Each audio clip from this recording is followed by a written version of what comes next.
Dulu pertama kali kerja di Timur Tengah itu di Arab Saudi, aku nggak bisa bahasa Arab sama sekali dan bahasa Inggris pas-pasan banget.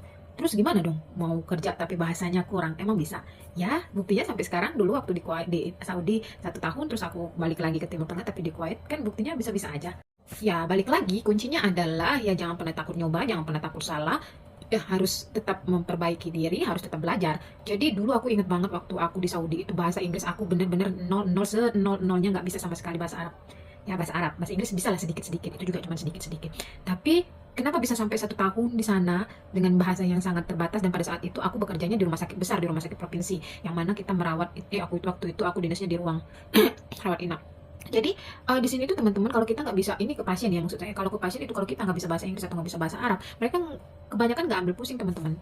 Kenapa aku bilang nggak ambil pusing? Jadi kalau pada saat mereka ngomong bahasa Arab dengan kita yang nggak bisa sama sekali ngomong bahasa Arab, pasti mereka akan cari orang lain yang bisa diajak komunikasi sama dia. Jadi kita yang nggak bisa bahasa Arab ini kuncinya satu aja, bilang kamu sebelum berangkat ke Arab kamu harus hafalin kata ini, males ana mapi maklum. Itu aja udah kuncinya, males ana mapi maklum itu artinya kamu nggak ngerti. Ya udah, kalau kamu nggak ngerti, udah ana mapi kalam Arabik, ana marib Arabik. Jadi mereka paham kalau ternyata kalau sebenarnya kamu itu nggak bisa bahasa Arab. Terus gimana ceritanya kalau kita nggak bisa bahasa Inggris? Maksudnya bukan nggak bisa sama sekali bahasa Inggris ya. Nggak mungkin kamu datang ke sini nggak bisa sama sekali bahasa Inggris. Karena apa aku bilang nggak mungkin? Kamu sebelum datang ke sini pasti kamu interview dulu dong dengan user. Ada tes dulu, paling nggak ada interview dulu.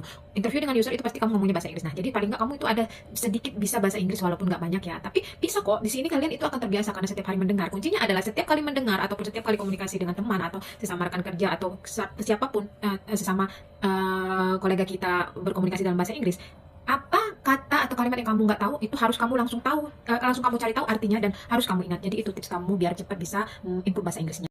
So, jadi kesimpulannya sebenarnya bahasa itu bukan menjadi penghalang yang utama buat kamu bisa kerja di Timur Tengah, terutama untuk kamu perawat atau bidan atau nakes lainnya. Dengan bahasa yang pas-pasan, dengan bahasa yang bahkan dengan bahasa Arab yang nggak bisa sama sekali pun kamu tetap bisa untuk kerja di sini. Artinya ya kamu sambil sambil berproses, dan kamu jangan pernah berhenti untuk terus belajar dan meningkatkan skill bahasa kamu. Jadi kamu itu bisa sambil jalan. Jadi yang penting kamu action aja dulu. So, jadi sekilas itu ya, sekedar sharing hari ini. Kalau dari teman-teman masih ada yang penasaran atau masih ada yang pengen tahu tentang gimana sih perawat atau tenaga kesehatan yang bekerja di luar negeri itu seperti apa, boleh tulis di kolom komentar ya. Nanti mudah-mudahan kita sama-sama sharing, nanti aku jawab lewat video. Oke, terima kasih untuk tetap selalu menonton video aku. Jangan lupa like, subscribe, dan komen. Follow aku juga ya. Thank you, bye-bye.